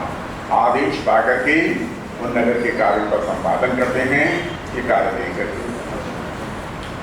जब उनके वनवास का आदेश हुआ, कहाँ राजा करने जा रहे, तो एकदम से वनवास का आदेश हो गया।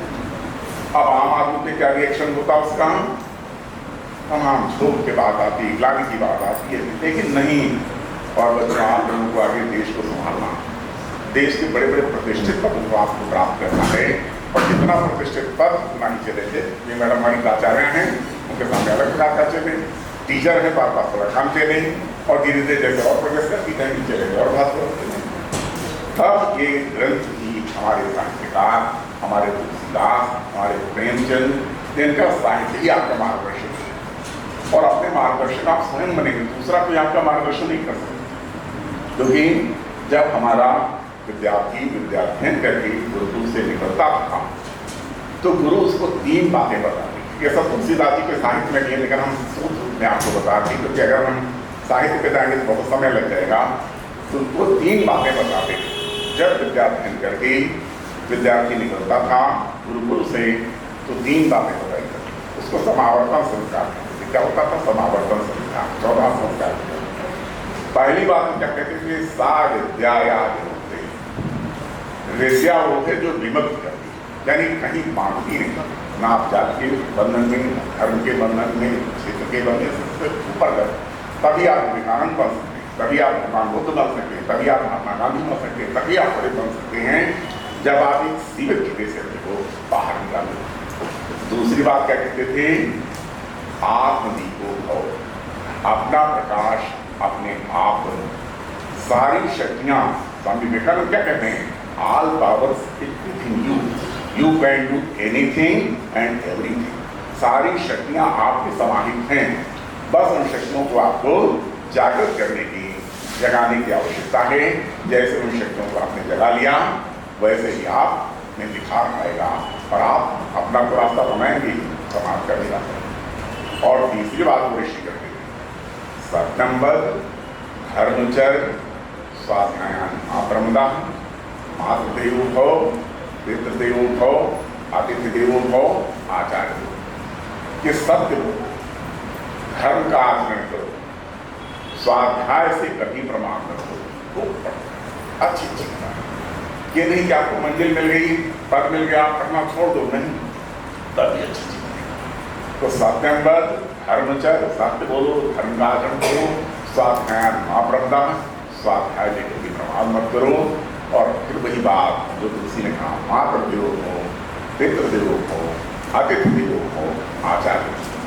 माता को देवता के समान मानो, पिता को देवता के समान मानो, आतिथ्य को देवता के समान मानो, और आचार्य को देवता के समान। बहुत बहुत धन्यवाद।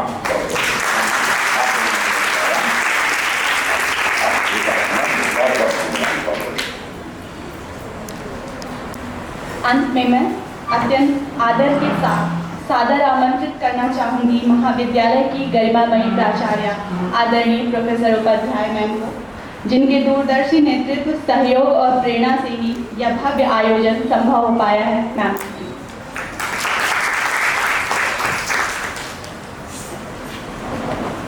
सबसे पहले तो आज दोनों महापुरुष जिनकी जयंती है उनको मैं सादर नमन करती हूँ। जैसा कि हम सभी जानते हैं कि साहित्य जो है वो समाज का दर्पण होता है, तो जिस समय जो परिस्थितियाँ थीं उसके अनुरूप इन दोनों महापुरुषों ने साहित्य की रचना की।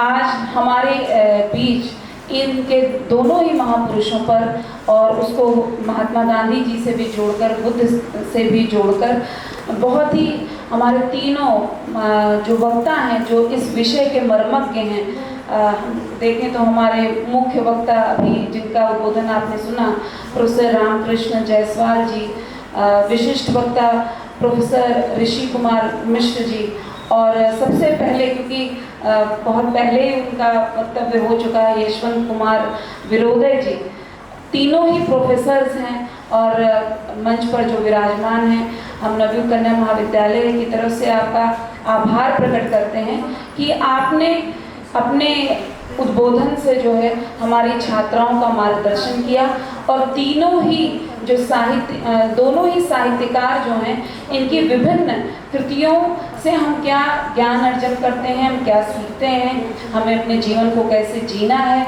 इन मुद्दों पर आपने बात की। और मैं हिंदी विभाग को भी बहुत बधाई देती हूँ कि उन्होंने इतनी विद्वतापूर्ण संगोष्ठी का आयोजन किया और ऐसे वक्ताओं को हमारे बीच लाए, professor Manjula Yadav ji, doctor Ankita Pandey ji, doctor मेघना यादव जी, डॉक्टर अपूर्वा अवस्थी जी, मैं आप सभी को बधाई देती हूँ। और इसी तरीके से हिंदी में हर साल ही मैं देखती हूँ कि संगोष्ठी का आयोजन होता है। बस मैं हर बार मेरा आग्रह रहता है कि जब आप इतना प्रयास करते हैं तो थोड़ा प्रयास पहले से कर लें, तो इतने अच्छे जो है विषय पर आप जो है 2 दिन का नेशनल सेमिनार भी कर सकते हैं। आपके करियर के लिए भी अच्छा, आपको जो लेख मिलेंगे आप उनसे पुस्तकें भी प्रकाशित कर सकते हैं। और अभी 3 वक्ताओं को आपने सुना है, ऐसे कई वक्ता आपको 2 दिन में एज अ पैनलिस्ट मिल सकते हैं, मुख्य अतिथि मिल सकते हैं, विशिष्ट अतिथि मिल सकते हैं। बस हमें एक दृढ़ निश्चय करने की आवश्यकता है और एक प्रॉपर प्लानिंग पहले से अगर हम सोच लें तो हम ऐसा कर सकते हैं, और मेरा आग्रह है कि आप ऐसा करें।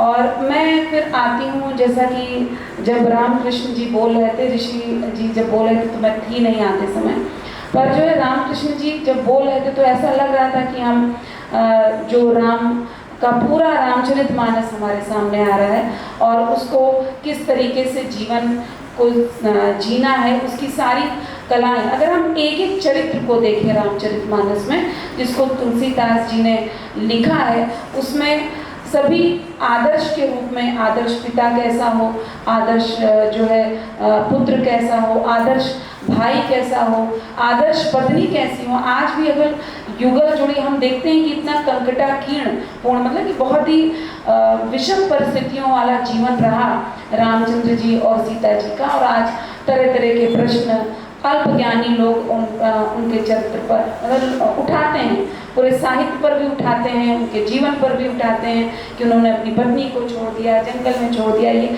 अब वो प्रभु लीला थी, उसके अलग अलग उद्देश्य थे।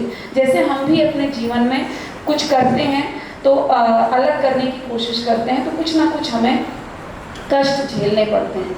और भारतीय संस्कृति जो है वो त्याग की संस्कृति रही, अपना हित से ज़्यादा बड़ा समाज का हित होता है। एक आदर्श राजा का जो हम मानते हैं, क्या उसकी परिकल्पना करते हैं कि वो प्रजा के अनुसार, मतलब प्रजा को देखती है कि प्रजा क्या चाहती है, उसके अनुसार चलना चाहती है।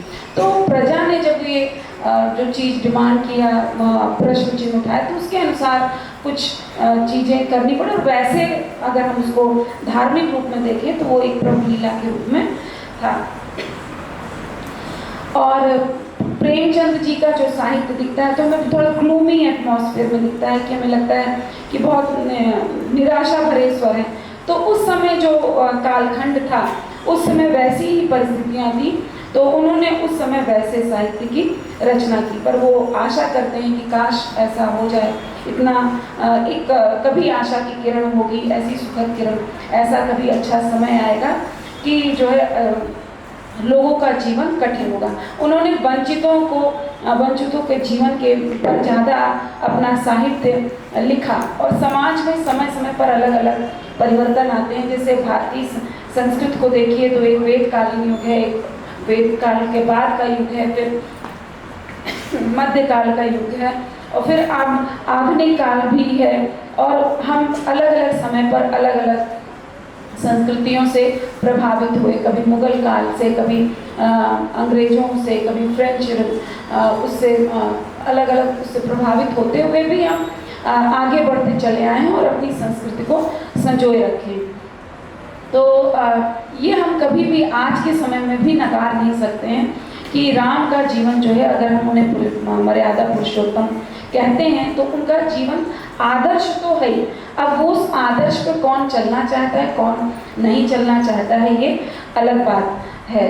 और विभिन्न विवरणों को देते हुए जो है रामकृष्ण जी ने और ऋषि कुमार जी ने और यशवंत कुमार जी ने, तीनों लोगों ने आपको रामचरितमानस जो तुलसीदास जी द्वारा कृत है और प्रेमचंद जी द्वारा गोदान से लेकर उनकी जो विभिन्न कृतियां हैं उनके बारे में आपको बताया। क्योंकि मैं हिंदी साहित्य की मर्मज्ञ नहीं हूँ तो उसके बारे में बहुत ज़्यादा टिप्पणी तो नहीं दूंगी, पर जो है जितना मेरी समझ में आता है, क्योंकि रामचरितमानस तो हर घर के लिए पूजनीय है।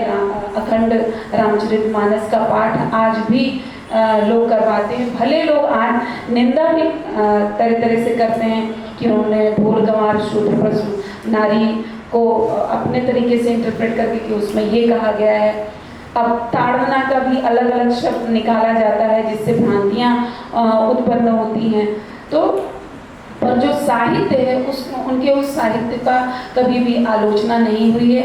और एक एक चौपाई उनकी ऐसी सिद्ध है कि अगर आप अपने जीवन में किसी चौपाई को जो संकल्प रूप में, जैसे कवन सो काज कठिन जगमाही जो नहीं होई ताद तुम पाई, ये मान लीजिए, या सुन से सत्य से हमारी पूजे मन कामना तुम्हारी, ऐसी कुछ सिद्ध चौपाइयाँ हैं कि अगर आप उनको अपने जीवन में ले आएँ और कोई एक संकल्प ले लें तो आप देखेंगे कि वो पूर्ण होता है।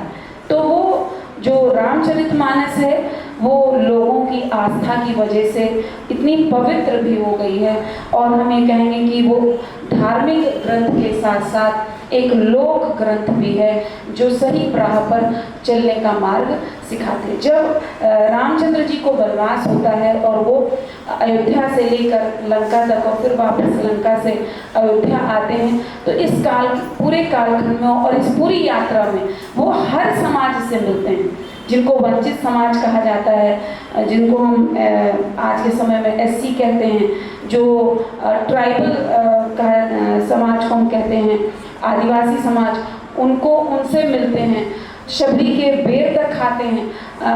अगर उसका तिरस्कार किया लक्ष्मण जी ने तो उनके प्राण पर बनाई, और फिर कहा जाता है कि वही औषधि स्वरूप में उनको ग्रहण करना पड़ा संजीवनी के रूप में, फिर तब जाकर उनकी जान बच पाई। ये छोटे छोटे दृष्टांत ये बताते हैं कि जो है वो पूरे समाज को लेकर चलना और कुछ ऐसी भेदभाव वाली स्थितियां नहीं है।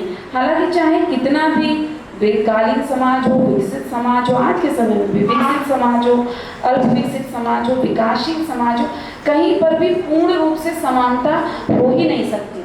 आपकी ये 5 उंगलियां हैं, ये 5 उंगलियां समान नहीं है। आपके बच्चे हैं, 4 बच्चे हैं तो चारों समान नहीं, तो पूर्ण रूप से वो समानता नहीं आ सकती है। पर ये जरूर है सब अपना अपना, हम कहते हैं प्रारब्ध, भाग्य, ये सब लिखा के आते हैं। तो अलग अलग तरीके से सबका जीवन है, और किसी का कंकटापूर्ण है, किसी को बहुत अच्छे से सारी चीज़ें बहुत आसानी से मिल जाती हैं। पर एक जैसे एक माँ है, वो एक आदर्श माँ क्या चाहती है? वो ये चाहती है कि उसके सभी बच्चों का, चाहे 2 बच्चे हों चाहे 10 बच्चे हों, सबका जीवन सुखमय हो। तो ऐसे ही जब हम एक समाज की परिकल्पना करते हैं तो यही मानते हैं कि सब सुखी हों, सब समृद्ध हो, सबका एक साथ विकास हो, सबका साथ हो और सबका विकास हो। जैसे वही परिकल्पना जो है रामचंद्र जी भी करते हैं।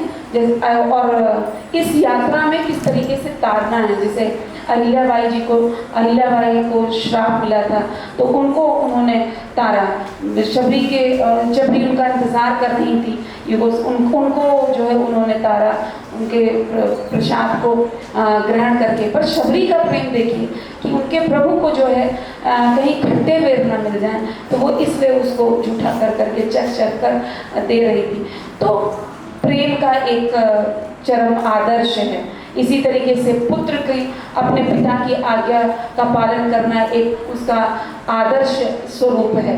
भरत जो है उनको पूरा राजपाट मिला हुआ है, उसके बावजूद जो है वो अपने भाई को लेने जाते हैं और भाई नहीं आ रहे हैं, तो वो उनकी खड़ाओं को ही लेके, आज भी आप देखिए तो भरत कुंड है, वहाँ पर वो खड़ाओं रखकर जहाँ पर उन्होंने पूजा की थी, और वो वहीं से उन्होंने राज्य चलाया, मतलब राज्य वहीं से चलाया, और जो है सिंहासन पर रामचंद्र जी को ही माना कि आदर्श स्वरूप का दृश्य, मतलब वो तो सर्वव्यापी हैं, तो वो उसको राज, उन्हीं की महिमा से ही राज चल पाएगा।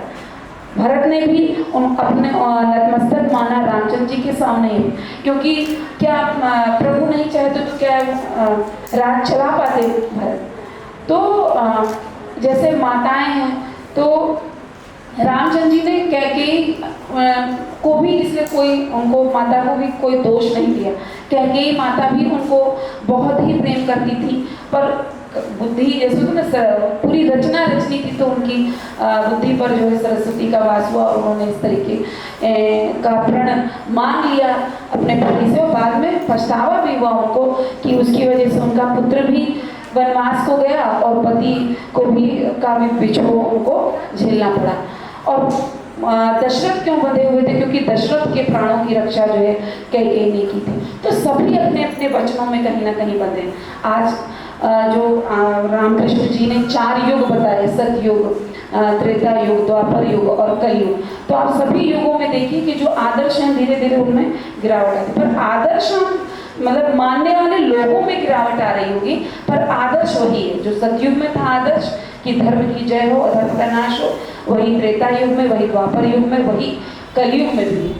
और वाकई में कलयुग में ये बहुत आसान हो गया है कि हम नाम जाप कर लें, राम का नाम ले लें, कृष्ण का नाम ले लें, और कोई भी एक किसी को प्रभु का नाम को आधार मान लें और हमारे जीवन नैया तर जाती है। पर आज के समाज में जो तुलसीदास जी ने, आप उनका जो अंतिम कौन सा मुझे याद नहीं आ रहा इस समय, उत्तरकांड है लास्ट में, तो अगर आप उत्तरकांड जो बाद में आएगा उसको आप पढ़ें तो उसमें आप देखेंगे कि उन्होंने कलयुग के लिए जो कल्पनाएं कर दी थी कि ऐसा होगा कलयुग में या आगे चल के ऐसी परिस्थितियां होंगी, तो अभी कलयुग का कुछ अंश हुआ है और देखिए कि समाज में कितनी विकृतियां हो रही हैं। माँ अपने बच्चे को मार दे रही, पत्नी अपने पति को कभी ड्रम में काट के डाल दे रही, कभी हनीमून पे मार डाल रही। तो ये क्या है, संबंधों का जो है क्षरण हो रहा है। और ये तुलसीदास ने तभी बता दिया था ऐसा क्षरण होगा, पर आदर्श ये नहीं है। आदर्श सीताराम जी की जोड़ी है, आदर्श श्री कृष्ण और राधा का प्रेम है, जो कि एक दूसरे को पा भी ना सके फिर भी वो युगों जन्म जन्मांतर तक प्रेम करते रहे। तो ये आप मान के चलिए कि आप उन आदर्शों का पालन करें या ना करें, ये आप पर है। आप अच्छे मनुष्य कहलाना चाहें या ना चाहें, ये आप पर है। पर आदर्श कभी नहीं बदलता है। बस ये है कि किसी युग में उसके मतलब डिग्री जिसको हम कहेंगे, कभी किसी युग में उसकी डिग्री बहुत ज़्यादा होती है, किसी में धीरे धीरे कम होती है, तो उसका क्षरण हो रहा है। और हर युग में जब पाप एकदम अपने एक्सट्रीम पे पहुंच जाता है तो जो है लास्ट में किसी न किसी हमारे महापुरुष का अवतार होता है और फिर से युग जो है वो परिवर्तित होता है। धर्म की स्थापना के लिए ही होता है। धर्म क्या है, जो सही है उसकी स्थापना के लिए ही होता है। क्योंकि किसी की प्रॉपर्टी हड़पना, जैसे कौरव क्या कर रहे थे, पांडव का हिस्सा हड़पना चाह रहे थे, तो वो इसलिए कृष्ण के लिए तो वो प्रभु थे, उसके बावजूद उन्होंने उसमें भेद किया। मतलब है ना, साम दाम दंड भेद सबका प्रयोग करते हुए युद्ध जिताया पांडवों को, क्योंकि उनके साथ हुए, क्योंकि धर्म की स्थापना करनी थी। इसी के तरह रामचंद्र जी को भी धर्म की स्थापना करनी थी और ये बताना था कि चाहे कोई कितना भी प्रकांड विद्वान ना हो, पर अगर वो किसी दूरपारी स्त्री पर जो है बुरी निगाह डालता है तो उसका विनाश ही होना है। तो हमेशा आदर्श जो है हर युग में ऐसे ही बने रहेंगे। और आप छात्राएं हैं, आपका जो नैतिक दायित्व है, जो नैतिक कर्तव्य है, जो परिवार व्यवस्थाएं हैं, जो हमारे संबंध हैं, उनका सम्मान करें। और जो ये घटनाएं हो रही हैं, इन घटनाओं से कभी भी प्रभावित ना हो। मेरी आपसे को सभी को यही सीख है। और क्या कोई छात्रा यहाँ पर सोनम नाम से प्रचलित होना चाहिए जो उसने कांड किया है, या जो है इस तरीके की जो भी महिलाएं कार्य कर रही हैं। और एक महिला को सशक्तिकरण के लिए कोई जरूरी नहीं कि जो पुरुष ने अगर कुछ गलत किया है तो हम भी वो गलत करें। गलत गलत है, चाहे वो स्त्री करे चाहे पुरुष करे, ये आपको हमेशा मानकर चलना। महिला सशक्तिकरण का मतलब कतई ये नहीं है कि आप बदले की भावना से जो है किसी के साथ अत्याचार करें, क्योंकि हो सकता जिससे बदला ले रही हैं, जैसे आप राजा है तो राजा तो एकदम निर्दोष है, उसके साथ छल हुआ तो छल तो चाहे स्त्री करे चाहे पुरुष करे तो वो गलत ही है। तो आपको भी आदर्श मानना है तुलसीदास जी के, रामचंद्र जी को, प्रेमचंद्र जी ने जो साहित्य रचा और जिस चीज़ को गलत माना उन्होंने कि किसी वर्ग का शोषण नहीं होना चाहिए, तो आप भी किसी पर अत्याचार ना करें, समरसता से रहें, समभाव से रहें, कुटुंब की अपने मतलब परिवार की वैल्यू समझें। जो पर्यावरण है उसको संरक्षित रखने के लिए आप क्या कर सकते हैं वो करें। आपका स्व का भाव जागृत करें, यानी कि जो आपकी धर्म है, संस्कृति है, जो उसको संरक्षित रखते हुए अपने महापुरुषों की बातों को उनको पढ़कर उनको याद रखते हुए उसके आधार पर चलते हुए अपने इनोवेशंस करें और साइंस एंड टेक्नोलॉजी का प्रयोग करते हुए आप निरंतर ऐसे ही प्रगति करें। और जो विकसित भारत का स्वप्न देखा गया है वो आप युवाओं के माध्यम से ही देखा गया है। मैं साथ ही हमारे मीडिया बंधुओं का भी बहुत बहुत धन्यवाद देना चाहती हूँ। तो लोग आए थे, वो चले गए। बाकी जो मीडिया बंधु हमारी इस प्रेस विज्ञप्ति को हमेशा स्थान देते हैं, मैं उनका भी धन्यवाद देती हूँ। और इंडिया वॉच से हमारे बीच हैं मैडम, नाम नीतू शर्मा जी, आप शुरू से हमारे बीच बनी हुई हैं, मैं आपका भी बहुत बहुत धन्यवाद देती हूँ।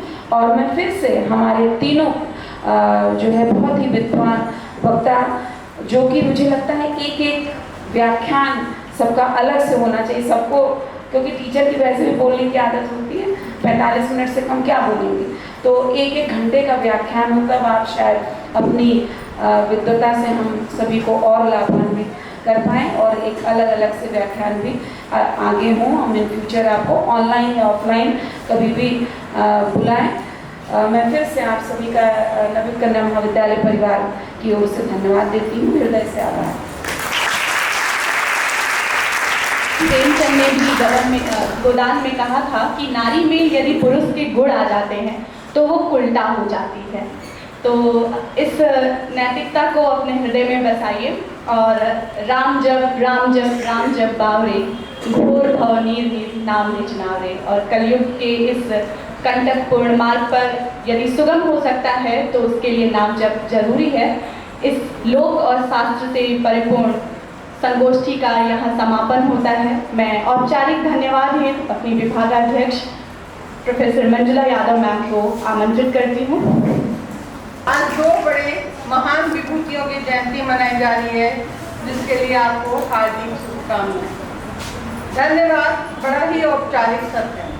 हम उन सभी के कृतज्ञ हैं जो प्रत्यक्ष और परोक्ष रूप से इस आयोजन में हमारे सहयोगी रहे हैं। फिर भी औपचारिकता का निर्वहन करते हुए हम मुख्य वक्ता प्रोफेसर रामकृष्ण जायसवाल सर को नवयुग महापरिवार की ओर से धन्यवाद ज्ञापित करते हैं कि उन्होंने हमारे आमंत्रण को अत्यंत सहजता से स्वीकार किया और अपने अमूल्य समय से कुछ समय निकालकर अपने ओजस्वी वक्तव्य से हमारी छात्राओं को तुलसीदास व प्रेमचंद से परिचित कराया। हम प्रतिभा और सादगी का अनूठा संगम प्रोफेसर ऋषि कुमार मिश्रा को भी धन्यवाद देते हैं, जिन्होंने हमारा आमंत्रण अत्यंत सम्मान के साथ स्वीकार कर हमें भाव विभोर कर दिया। उनके वक्तव्य की सहजता और सरलता हम सबके लिए अनुकरणीय है। हम अपने अनुज प्रोफेसर यशवंत विरोधे का भी धन्यवाद व आभार व्यक्त करते हैं, जिन्होंने हमारे आमंत्रण को बड़ी ही सरलता पूर्वक स्वीकार किया और अपनी ओजस्वी वाणी से प्रेमचंद के ग्राम स्वराज्य व तुलसीदास के राम स्वरूप पर प्रखरता से प्रकाश डाला। इसके साथ ही हम अपनी प्राचार्य प्रोफेसर मंजुला उपाध्याय जी का भी आभार व्यक्त करते हैं, जिनकी प्रेरणा से ही यह व्याख्यान संपन्न हो सका। उनके प्रतिपल सकारात्मक सहयोग के लिए हम हृदय से आभारी हैं। अपनी संस्था को नई ऊंचाइयों तक ले जाने का उनका संकल्प और अथक प्रयास हमें भी प्रेरणा देते हैं। कोई भी आयोजन सामूहिक प्रयासों से ही सफल होता है, इसलिए हम अपने सहयोगी, अपने विभाग के सहयोगी डॉक्टर अपूर्वा अवस्थी, डॉक्टर अंकिता पांडे और डॉक्टर मेघना को भी धन्यवाद देते हैं, जिनके अथक प्रयासों से ही यह कार्य सफलतापूर्वक संपन्न हो सका। इसके साथ ही सभागार में उपस्थित छात्राओं को भी धन्यवाद। आप हैं तो कार्यक्रम की सफलता है, इसलिए ढेर सारा आशीर्वाद। हम अपने सभी कर्मचारियों को भी हृदय से धन्यवाद देते हैं, जिनके बिना यह आयोजन संभव ही नहीं। धन्यवाद व आभार सभी। राष्ट्रगान के लिए खड़े हो जाएं।